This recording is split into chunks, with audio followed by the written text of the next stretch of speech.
Hello and welcome to you all. Thanks for joining us today. I'm Claire Allen Addy, Product Marketing Manager at Iriusrisk. In case you aren't hugely familiar with what we do here, which would be a tragedy, but we won't hold that against you, we are the automated threat modeling tool for enterprise organizations, which integrates into your developer pipelines. It empowers your security teams and even provides reports and guidance to your compliance teams as well. And I'm joined by a fantastic team. Firstly, my colleague James Rabe, Senior Solutions Architect and Global Technical Program Manager, because just having one job title wasn't enough for James. He's a subject matter expert in Iriusrisk and threat modeling practices. So do give him a follow on LinkedIn if you want to see some useful content on secure by design strategies and threat modeling. And then from our partner, Concord USA, their clients trust them to build solutions that do more than just help them to survive, but thrive in uncertain times through resiliency, efficiency, and innovation. And Concord works with companies on an array of activities from application development services to artificial intelligence consulting. So we're very happy to have Concord here with us today. So from the Concord team, we've got Rob Peterson, a seasoned cybersecurity practice director. And Rob has over 20 years of experience, which covers strategic security planning, risk management, and compliance. He has held numerous audit, governance, and security leadership positions within Fortune 50 companies, including Target Corporation. And lastly, but by no means least, we have Douglas Winzell. Doug is a security professional with 14 years of developing and implementing robust security solutions for diverse sectors, which include Department of Defense, FinTech, and Intel organizations. Doug is known for adeptly identifying optimal approaches to deliver security and value. And of course, he's committed to secure by design philosophies, as we're all here for today. And Doug is also a US Marine Corps veteran. So should we take a look at what's on the menu? So there are three core areas that we're going to cover. The first being, we'll take a look at the threat landscape. We shall look at some recent examples and events that you might have seen, as well as have a discussion around whether the cyber landscape will be anything other than a stormy sea. Do we ever get calm waters in cybersecurity? Possibly not. And of course, we will spend a length of time looking at secure by design practices, and in particular, how threat modeling is a recommended activity. And then, although we don't have a crystal ball, I'm afraid, to look into the future at what is coming next, what we can do is give our views on what we're preparing ourselves for in the next 12 to 18 months. And then finally, you can ask questions of us at any time, by the way, using the Q&A or share comments using the chat function. But at the end, we have got like a live Q&A where you're free to ask your questions on anything that we've discussed. So I hope that you'll get involved in that. Right, so the first topic, let's jump in. I don't know about all of you listening, but the phrase, the ever-changing threat landscape, has become my least favorite phrase that we have heard in the last year or so. I mean, it is so overused. So if you stop and think for a moment, has there ever been a time where cybersecurity wasn't under pressure, where a new technological advancement wasn't forcing us to rethink security? Or maybe even a new legislation kind of whipping us into shape that's on the horizon? I mean, I literally cannot think of a time. So when you're looking for threats and you're mitigating those and looking and identifying vulnerabilities, you're taking responsibility for data, the landscape is never not changeable. And of course, we can't get complacent in our efforts or assume that we won't face a breach. That's not the case. We must assume that one day we could receive an attack. And the important part is limiting the damage of that. So Rob, can we start with your opinion here? Do you think the threat landscape is ever not evolving? What stories have you seen that have really resonated from a cybersecurity perspective? Or maybe even you've seen something that that surprised you that was quite unexpected?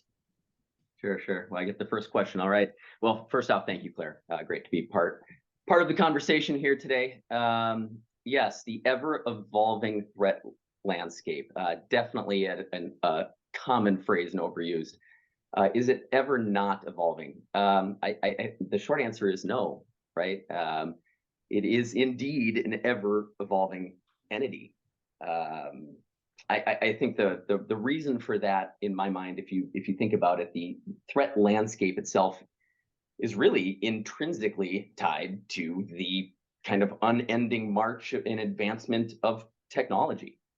So every leap forward that we see, cloud computing, Internet of Things, AI, of course, we'd be remiss if we didn't talk about AI a few times in any webinar, right? Each one of those advancements brings with new vulnerabilities. So as often as those and as rapid as those are evolving, I think you have the threats accompanying them. So ultimately, the lesson for me that I always try to take home and talk with our clients about is being agile, being responsive, being on the cutting edge, not just to respond to threats, but the reality is we have to anticipate some of these threats as well right now in our business and being a security and risk professional. Your second question, is there anything lately that I've seen that kind of talks to that, if you will? One that comes to my mind that I think underscores that kind of persistent evolution of risk would be back in, was it March, late February, March, the U.S. Infrastructure Security Agency, CISA. There was a article that came out about, I believe it was a vulnerability, and again, all too common, something we see, a vulnerability in a vendor product that they have that allowed attackers to compromise some of their systems and led to a shutdown. And I think, to me, that really just showcases and underscores again how even organizations that you would say epitomize security and risk management are susceptible to those type of attacks. So I think, again, the takeaway is really just that continuous need for innovation and importance of a proactive stance in security. Could not agree more. Thank you. I almost feel like what we can take from what happened to CISA is that no one is above a breach. Any organization can suffer it, but the important part is mitigating how far that reach goes. If you can limit it to a system rather than systems, that's the best case almost. Doug, question for you. So what views do you have on current or even emerging cyber threats that you're seeing that's maybe on your radar or keeping you up at night? Thanks, Claire. What's on the back of my mind all the time now is AI, and maybe not in the traditional sense, but security is a journey, it's a practice. It never ends, right? It's a 24/7 responsibility. And I think what we're seeing recently, whether it be phishing or writing a proof of concept exploit from a published CVE, is AI is back there, and it's increasing the speed and agility of malicious actors out there. And it's kind of like the double-edged sword, right? And because attackers and malicious actors have access to these tools, threats are coming out faster, the vulnerabilities are getting written faster, your systems are getting targeted better. Phishing emails, it's very hard to detect now. So I think, from a security perspective, AI is going to be also our ally in helping prevent some of these types of attacks, using machine learning, in our systems, and going above and beyond what we've traditionally done in the landscape. I think AI is definitely going to be a big tool for defenders, on the blue team side. And that's just going to be, it's the amount and volume and frequency of attacks are increasing. So I think every security practitioner out there probably should be having AI in kind of their back pocket and be looking at some of the new trends and learning ways and new ideas on how to implement that and secure their systems. Yeah, for sure. Awesome. Thank you. James, was there anything you would like to add to that? Do you agree, or is there something else that's bothering you? No, strong agree, and I think the allusion to how AI is being leveraged to then further propagate different attacks. I think about if you're coming from a you're not a technologist and you want to be able to inflict digital harm on another citizen on the web, right? You might have to sit there with try hack me or hack the box for, let's say, 30 days, right? And practice some of these exploits, right? Before you're able to leverage any of the, you're very much that script kiddie level, that we kind of warn about, right? Someone can get on Chat GPT today and start asking questions about, hey, I've got an SSH, login that I want to be able to get into, and you can start simulating some of these, and you can feed it back error messages, and it can start to make you, albeit you're still not a competent, security professional, but it can make a novice very dangerous very quickly. And fortunately, many of our customers are enterprise level organizations that have good access to security professionals and security resources and funding. But a bit of my heart goes out to the SMB space and mid market, where they've got one IT guy, two IT guys, and they don't have time to work on all these things. They're focusing on getting the updates done, let alone deploying, next gen services to make sure they're monitoring for all of these things. And I hopefully that's where AI technology is going to enable them to further. And this is kind of to Doug's point, to ingest more data and intelligently analyze that. So you can take an IT director who's wearing, 5 or 6 different hats, and he's able to then analyze that data from multiple sources, make decisions faster, deploy technologies faster, and enable him to just protect his business, right? Because even though he maybe has less data, his data is still equally important to his organization. But I think we're going to see a big shift in the volume of people in this space from a threat actor perspective. Not necessarily they're going to be better, but I think there's going to be more entrants in this space in terms of they've got easier access to tools, because there was some curve, at least initially, on them being able to exact and execute effective attack patterns against organizations. But I do think we're going to see more individuals in that space. So the cyber hygiene things, encrypting databases and making sure that data is at least, on updated systems and not public facing. People that aren't doing the basics well are going to suffer quickly, I think, to Rob's point about, they're coming out faster. So. No, for sure. Access control, go by the lowest denominator of access that you need. All of those points that feel like they're obvious, but with things like large language models, there's suddenly all this data in people's hands, and not necessarily good people's hands to do good things with. So yeah, definitely for us to be aware and taking precautions. Yeah, agreed. So, okay, on a more positive angle, Rob, is there anything that you've seen, whether that's this year or recently, that you do feel positive about, whether it's an evolution of something, new legislation? I know you've got background in compliance and things, so perhaps that's something that excites you, that might force more good security practices, for example. You have to chuckle a little bit. Positivity in cybersecurity is not something we always talk about, right? That's all right. Positive. Yeah, if I had to call out something that stands out to me, there's a few, but one that's mostly, most relevant to this conversation in this webinar is in terms of software engineering, system development.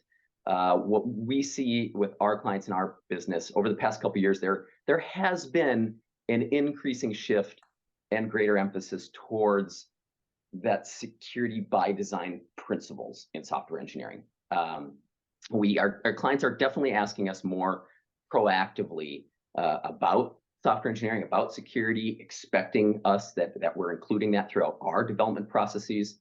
So that's encouraging. That's definitely encouraging, because again, that's building, the idea behind that is building security into the products, into the systems from the ground up, and not just waiting to the end. We've all seen the statistics where it's more expensive, takes more time, etc. So yeah, that's something I think we're trending in the right direction there. Agreed. More of that proactive approach rather than reactive. Something bad has happened or we think is about to happen. Starting that from the very beginning. Okay.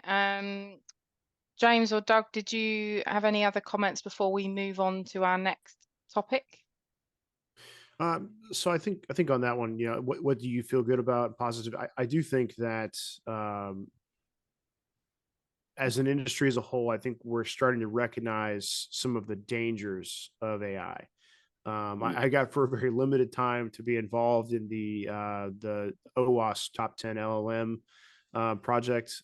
And again, they're doing great work. If you guys haven't seen that project, I would encourage you to go out and start looking at those, top 10 considerations. And I think right now they're working on version 1.1, 1.2 of that model. But I do think it is nice that the technologists are getting together to start assessing the vulnerability, because there's something just unsettling about when the government says, I'm from the government and I'm here to help.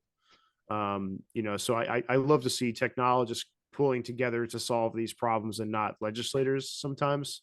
Not that that's not an effective way to kick it off, but I'd love people that have actually work in the technology to maybe provide the good guidance and not be mandated on what to do and what's secure. So I think that's, again, just a positive trend to echo proactive conversations, what Rob was saying. So. Yeah, I guess I want to add, one bit on there. We're talking about AI in the OWASP top 10 for LLMs, and that's definitely a new category of technology that's being deployed out in enterprises today. There's not a tool out there that exists that will scan your LLM system, your AI system, right? That's where that's why things like threat modeling become like imperative, that you clearly understand what these systems are doing, what they have access to, how are they sandboxed, how are they protected, what type of data are they storing.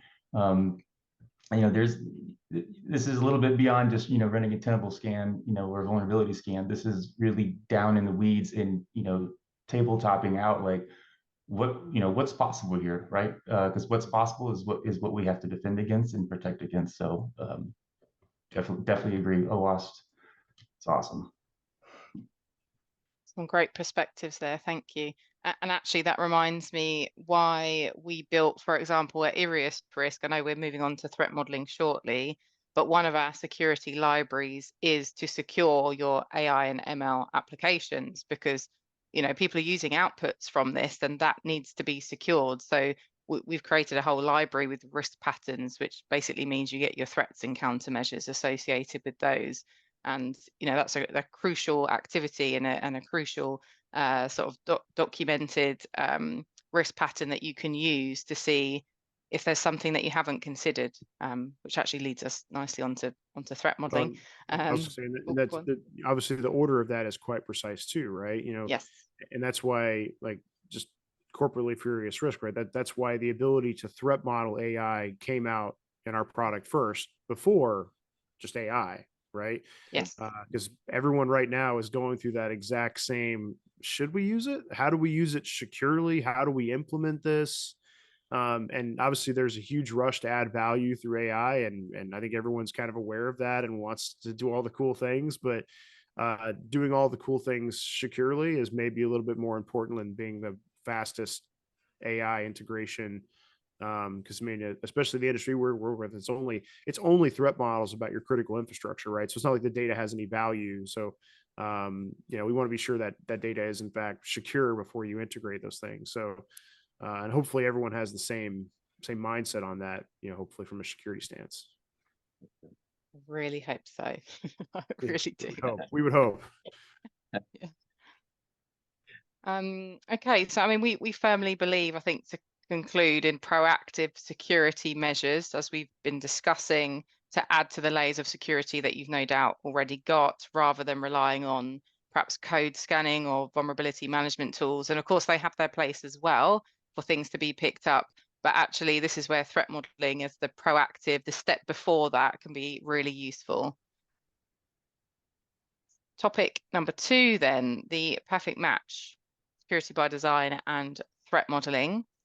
This duo of activities we feel should be imperative within your cybersecurity strategies. And maybe you're already doing this. I hope some of you are nodding furiously along as you're watching and listening to us right now. If you are, we salute you for being a step ahead. Perhaps you can share your experiences in the chat, or perhaps you have a different approach. Let us know as well. Many of you will have probably seen how secure by design is described in the document that was recently released from CISA. It had input from the UK National Cyber Centre, NIST, the Canadian Centre for Cybersecurity, and so on. and they defined it as, I will read it, A means that technology products are built in a way that reasonably protects against malicious cyber actors successfully gaining access to devices, data, and connected infrastructure. Pretty good definition. I'm just going to paste the link into the chat in case anyone would find it useful to have a look at that later. And so what we thought would be useful now is to bring up a poll, which you just give me a moment. I will do so, just to gauge how many of you are implementing secure by design practices. Right, where are you? Just find the right one. There we go. Launch. Okay, you should now see that on your screens. Now, don't worry, we're not going to judge you on your answers here. We just see a percentage. You know, we don't see who responds with what. So please be honest. You've got a couple of answers to choose from.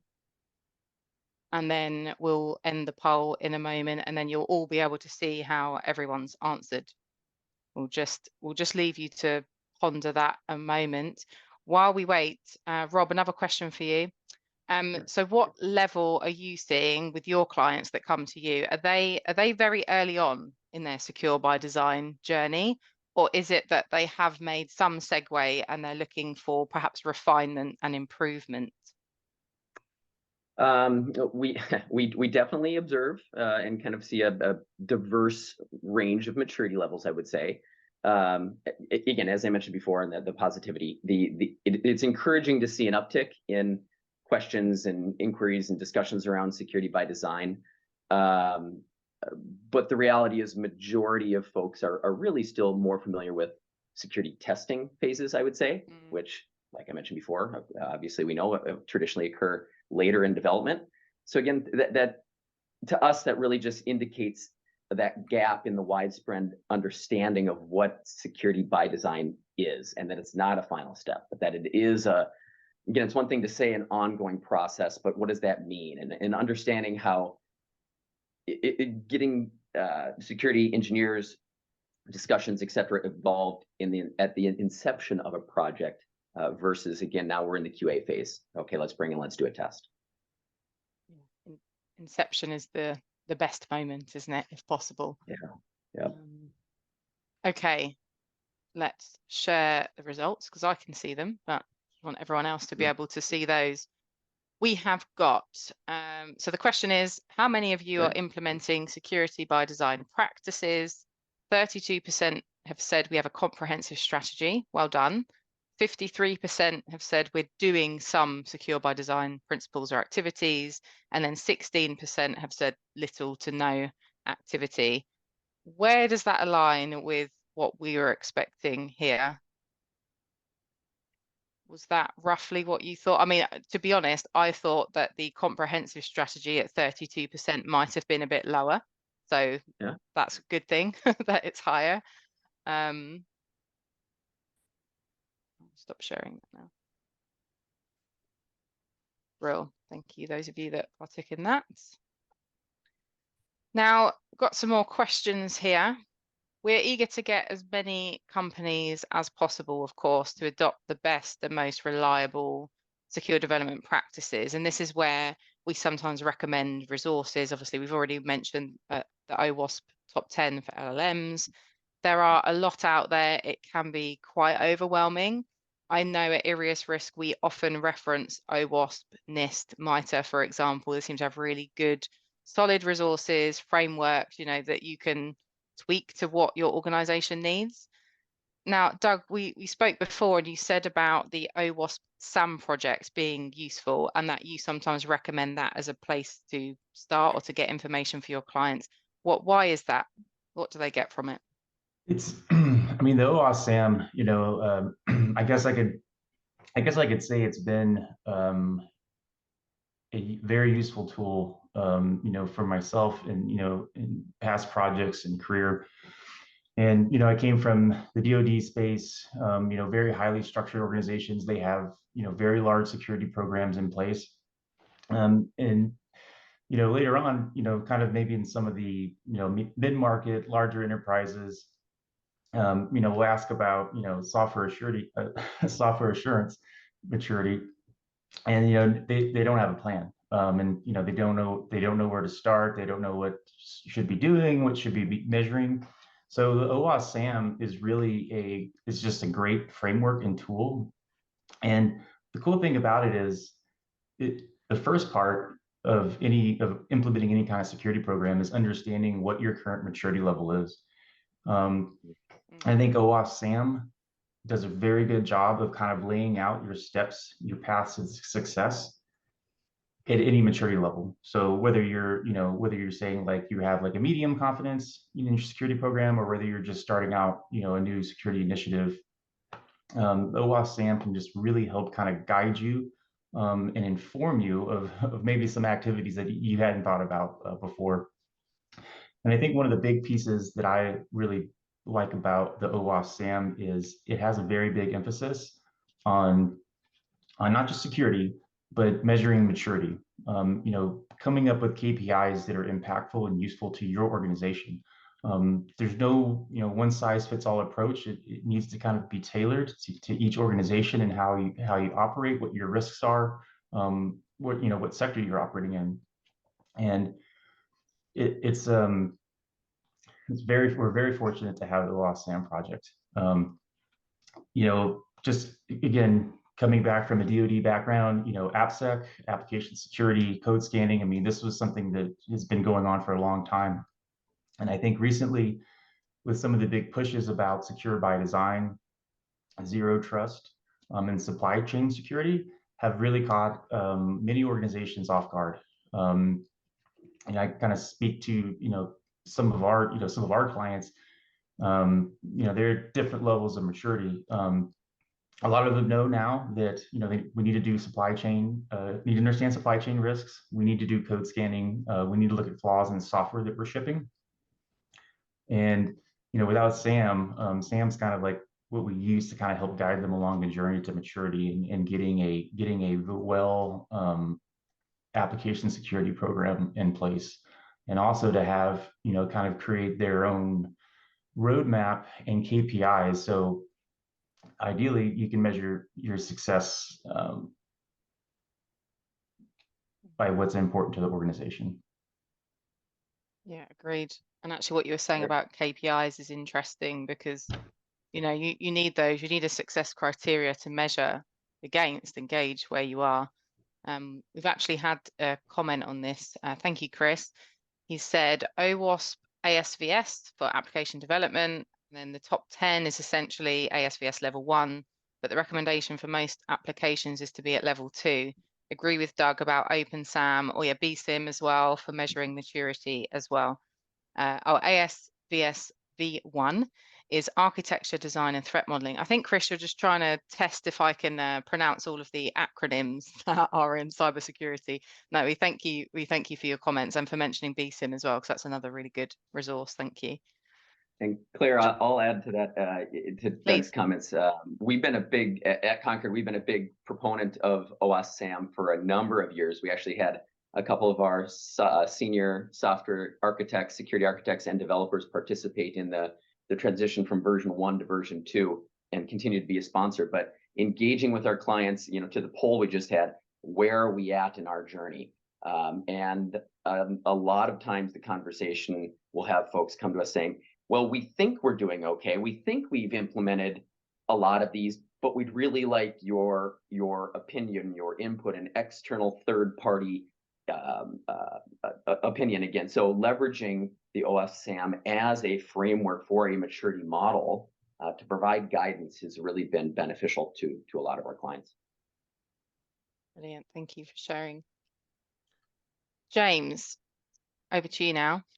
You are a key support to many customers at Iriusrisk, whether they are going through onboarding for the first time, or perhaps they're in their second, third, fifth year with Iriusrisk, and you help to ensure that they are following best practices for them.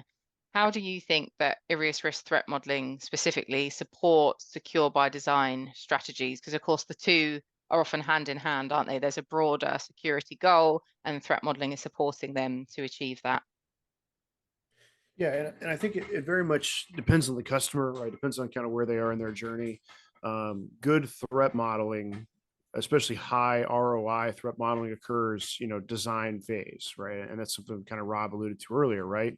The earlier I can perform that threat model, the more cost effective I become. Now, from a secure by design perspective, customers that are leveraging that and they have the luxury of doing this, during that architectural review, process. Oftentimes they'll leverage things like templates, where we can, I'll say force good practices on our users, as they're interacting with that model or with that architecture. But you start them off by using, our approved configuration. I say our, I'm speaking from the customer's perspective.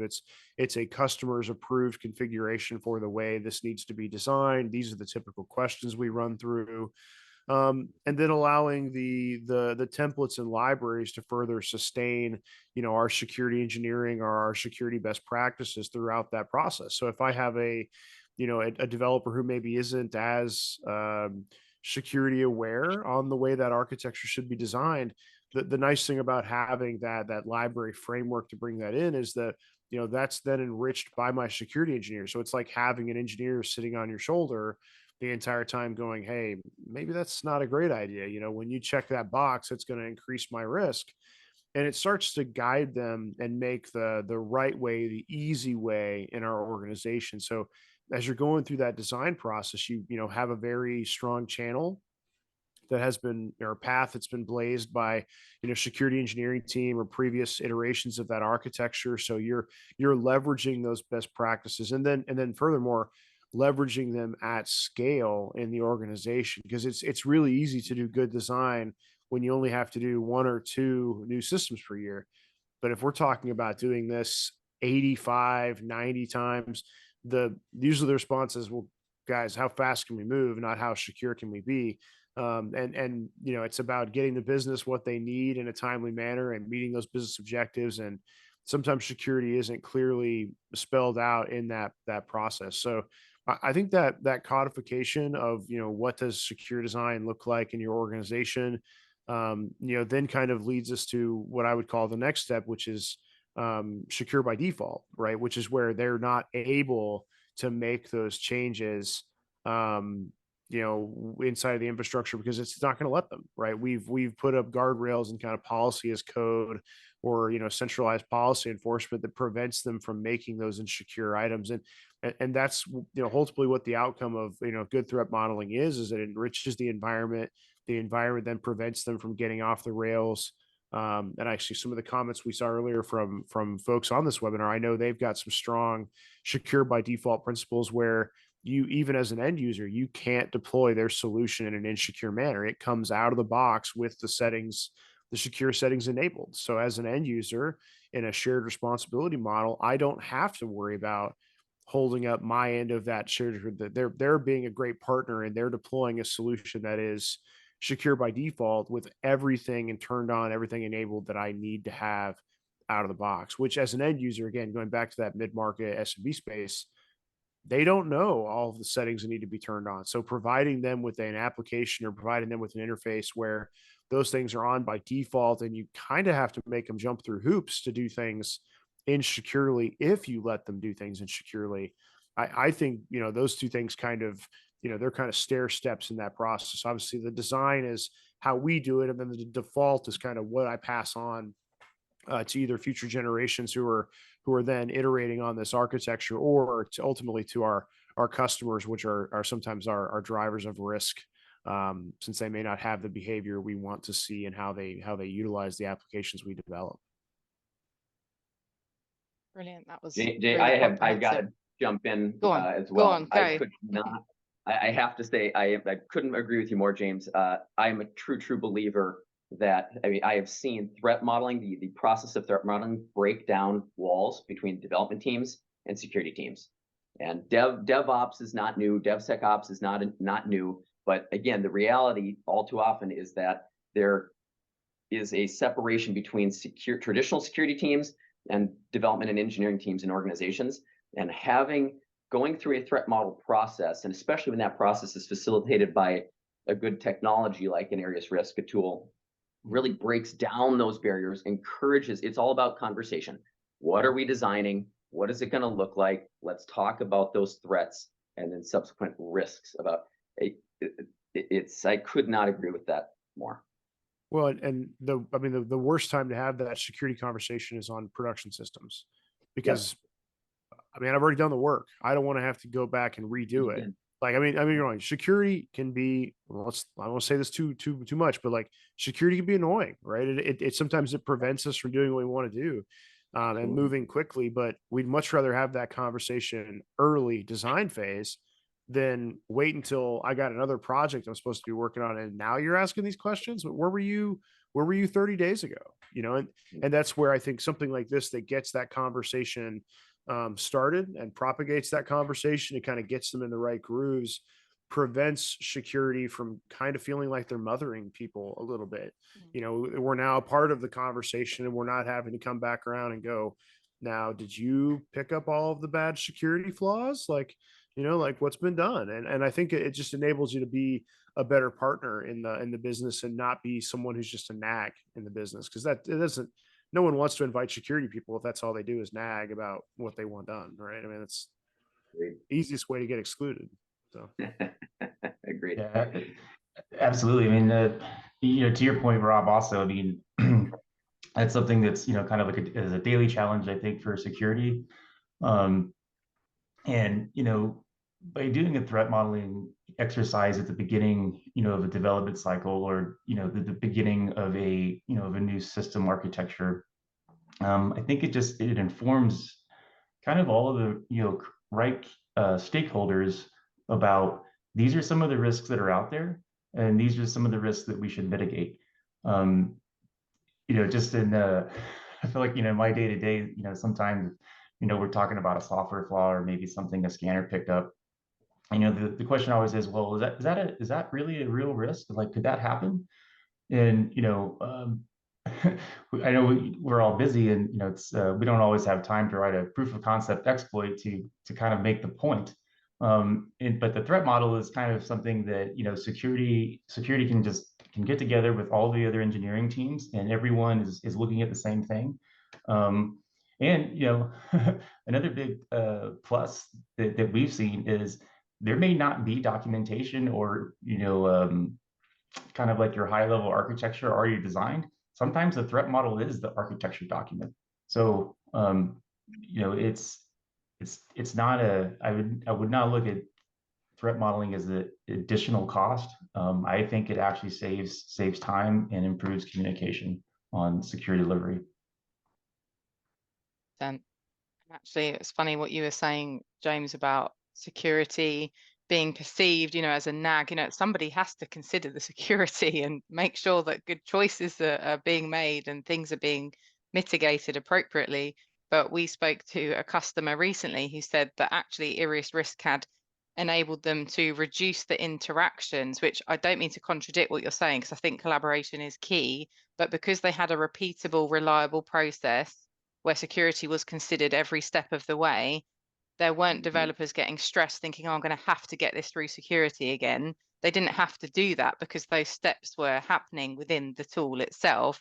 So overall, people are saving time, you know, there's better perceptions across teams, and everyone's just happier. You know, it's a difficult ask to look after an organization's security and the data of your customers and things. So yeah, it's really great when we hear feedback like that.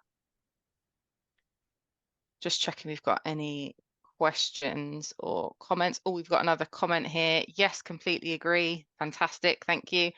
Have seen the threat modeling be the only architecture design doc, and after creating it, the team was surprised at how much was there because devs only saw their one piece of the puzzle, yeah, versus seeing the whole thing. So it's your single source of truth, isn't it? Rather than a little bit of an application, rather than the whole architecture. And to that comment, I mean, how often do we, and I see this a lot where we'll get on a call with a customer and they'll say, okay, we're going to threat model, and they'll show us an architecture diagram, and you'll ask them, okay, what's happening here? And the answer, everyone goes, well, I don't know. I don't know what's going on there. And I was like, okay, where are those people? Well, I think that guy still works here, you know, and it's like, okay, let's go find them. And then let's drill into like what's actually happening between these two places on that diagram.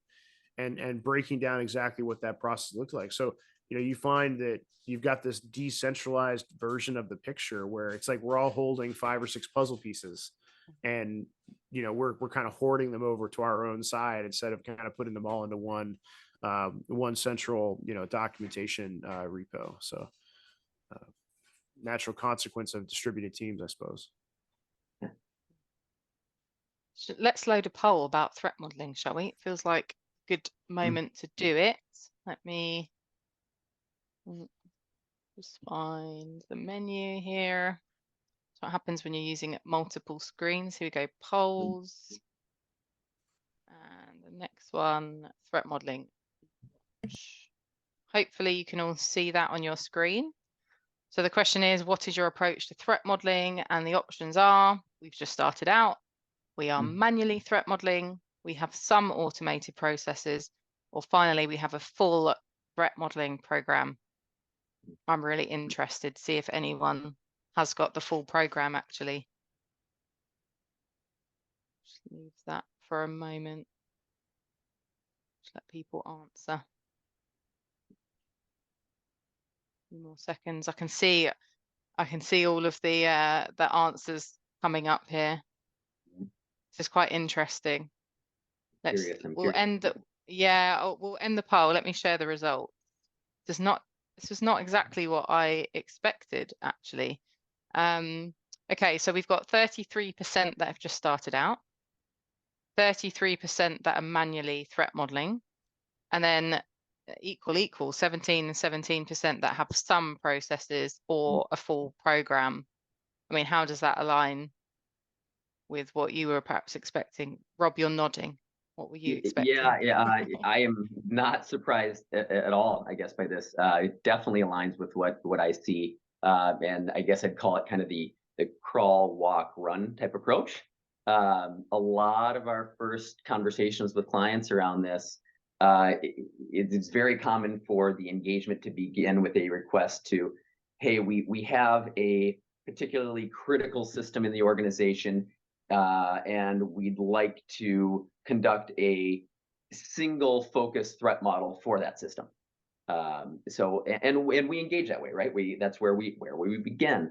But I try to capitalize off these kind of one-off engagements as more educational opportunities to demonstrate the need for a more comprehensive approach. So as we're sharing the results of a threat model with the key stakeholders, yes, we're focused on that individual, but the individual results, but more underlying the importance of embedding threat modeling as I always say as a capability within their broader SDLC process. So in the end, our goal is to transition clients to a state where, again, threat modeling is not an afterthought, is not something that's done maybe on an existing system they want to do one time, but is truly that integral part of their development. Yeah. I mean, if you don't mind wasting money or, doing something twice in terms of resources, then, don't threat model. Yeah. No, that's interesting. Thanks everyone that did partake in that poll. I mean, we were expecting there to be the lower end of the threat modeling and secure by design, as is the topic of this, but the trend seems to be that teams get the most success when they have that full program for threat modeling. They bring security champions on board. It helps them with buy-in, having a repeatable process. And in particular, we've seen healthcare, operational technology, finance, software have some really incredible success stories. And sometimes the thing I think of is, it might sound back to basics, but people, processes, and technology, because you can have the best tools in the world, you can have amazing processes, but if you haven't got people with the right mindset and how they're going to tackle threat modeling and broader security requirements, then it's not going to succeed, is it? I mean, Rob, maybe you can add a bit of color here. So when you speak with your customers, maybe you have a mixture, do they tend to go for threat modeling, viewing it as a system, or do they have that broader, no, this is part of an embedded program and we see the value of it? They definitely start with it it's more typical to start with a system, right? Okay. And again, there is that, as I think I spoke about at the beginning, there is more of the awareness of threat modeling and curiosity and interest, but too often it is a silo. And again, we've I'm sure many on listening and paying attention there's a lot of different process approaches to threat modeling, all of which have their time and place, but really to make it sticky, to make the process sticky as a true capability, I think you need to leverage, like you just said, it's people, process, and technology. You need to leverage a technology. I see a system like an Iriusrisk really helps make that sticky in an organization. Yeah, couldn't agree more. And then James, you've obviously been through lots of customer experiences with them. I wondered if you could share anything that made some more successful than others. What was it about those companies that meant they had a better outcome or a better experience with their threat modeling program? Yeah, that's a great question. So I think probably I don't know. I was just trying to think if I have five here. I think probably the top four, top five items. We'll find out if I have five after I get to four. Um, the number one thing I think is obviously senior leadership buy-in, right? Because I think that having senior leadership bought into this process guarantees that you have the right resources, you have the right alignment in the organization. Because you have the right leadership buy-in, you also have strong program management. Number two, program management. Because you have strong program management, you have good number three, which is priorities, right? Um, Oftentimes organizations will, and again, Claire, I know you work in marketing, so don't take this as a jab, but like the marketing term of like shift everywhere and shift all the time, and like those are all great buzzwords, but like shift everywhere also means you might be trying to eat the entire elephant in that first swing. And in reality, if you don't have a process, like you probably have something different you need to focus on. Now, I understand if you've got a deadline, hey, we have to generate 30 threat models. We don't have a process today. Like we might be swimming aggressively against the current for some time as we develop process on the fly. But I think having the right priorities, which systems are we going to threat model? Why are we threat modeling those systems? How are we going to prioritize the outputs of that? Because you'll find that some organization will have this is the number one system. Okay, great. And they've got 75 components, 6,000 possible threats, but they're not prioritized enough to determine, okay, what's the most important part of that system? Why am I considering these threats? What's my real threat actor look like? Are these viable threats? What kind of vulnerabilities and weaknesses are behind those? And then ultimately, how am I prioritizing my implementation plan? So what do my countermeasures look like? Why am I addressing these and not those?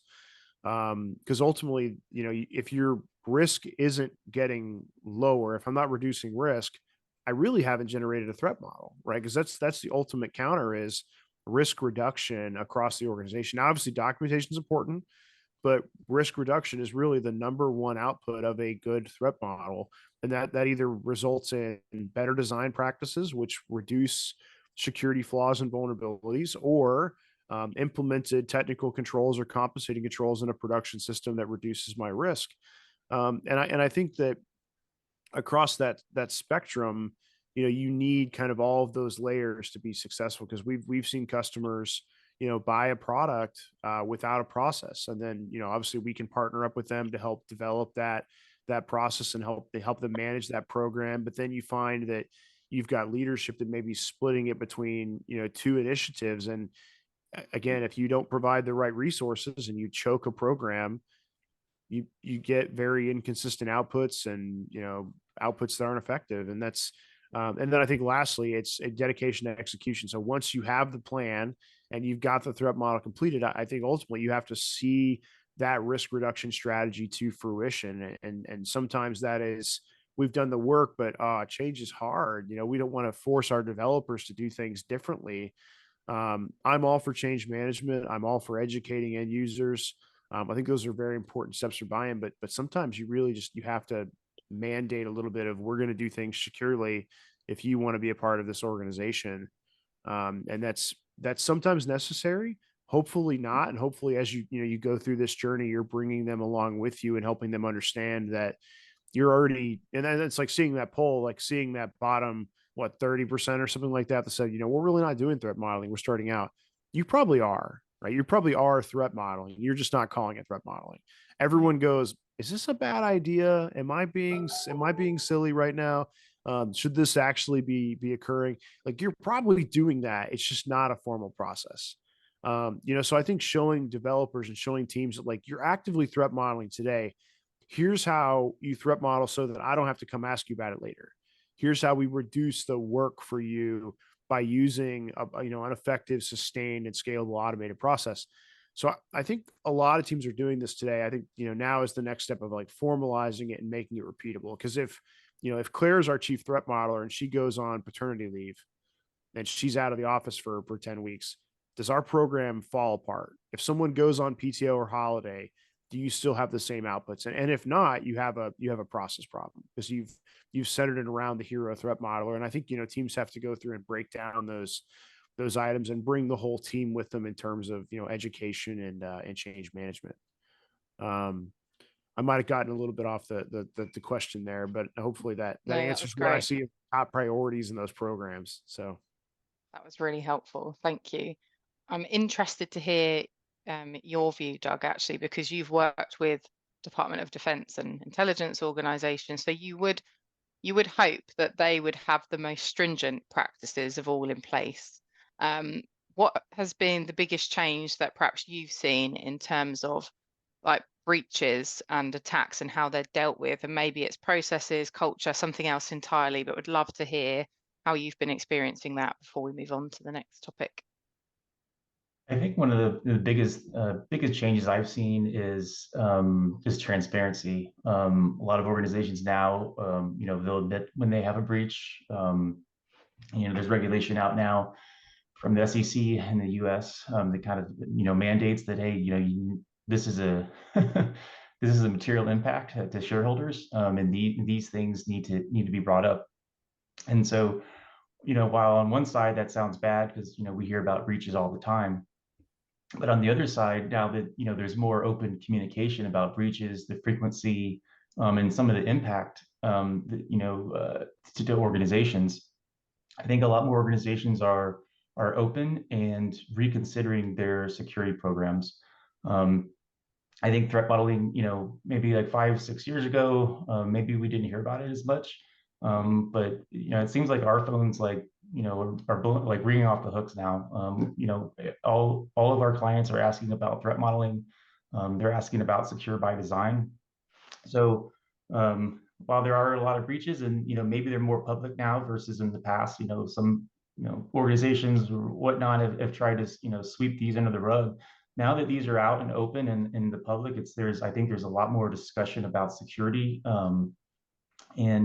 and what we can do to improve security. So like you said, James, like we're not here to be nags. We're here to identify risks and threats and provide mitigations to put in place to keep organizations secure at the end of the day. So yeah, transparency is a wonderful thing when it works. It is, I agree. Right, let's move on. So this is our last topic. I know we've only got about 5-ish minutes, but this is the last one, and then we'll do Q&A at the end. Now, we've covered the state of cybersecurity. We spoke about the CISA example. We looked at the importance of adopting secure by design strategies. We've discussed threat modeling, and now we just want to take a few minutes to talk about future trends. We did say at the start we do not have a crystal ball. We still do not have a crystal ball, just to be clear. But there have been many thought leadership companies like Gartner, for example, and Forbes, that they release like yearly predictions and things. There was one from Forbes. I mean, I don't know if they got it right. I'm not saying they did or they didn't, but some that they shared that come to mind now is around the cybersecurity skills gap, regulation that is impending or here, and then generative AI, which I think we've discussed most of those, haven't we? I'll share the links to those in a second. James, have there been any trends, in your opinion, that were spot on for this year or that you expect to continue in the next 12 months or so? I think as I've got I subscribe to several of these kind of new integration threads where you see all these new startups that are coming out with fancy AI integrations. I think one trend, and especially the role of AI, is you're seeing again that integration into just everything now.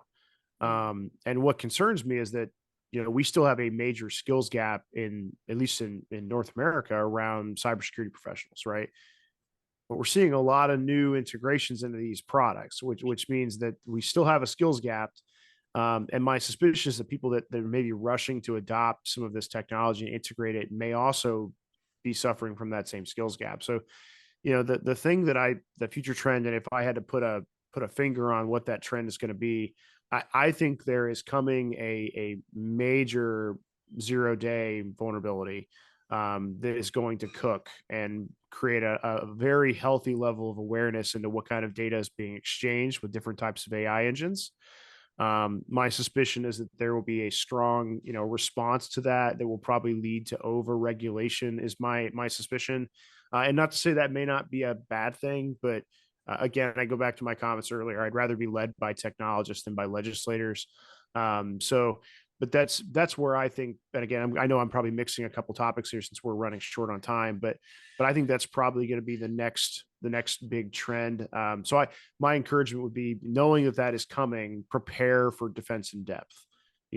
Anticipate lateral movement, and continue to design networks and design infrastructure with strong layered control systems. Assume breach, because it's going to happen, and it's not about when, it's about, or excuse me, it's not about if, it's about when, and making sure we do prepare for that outcome would be my assessment of the future. I mean, it's coming. We just don't know when and where it's going to be at. So, quick comment from my side. You look at any of those lists, and a lot of when I scan those lists of predictions, what people are saying, a lot of them are what I'll call, you talk about cyber hygiene, but I'll call them kind of enduring cybersecurity challenges, right? It's none of them, a lot of the topics, in a way, a lot of the risks and controls are not new, but they're magnified by our reliance on more and more interconnected systems, to James's point. Years ago, I used to think in terms of kind of, again, the castle and the moat, right? Securing from the hardening from the outside in.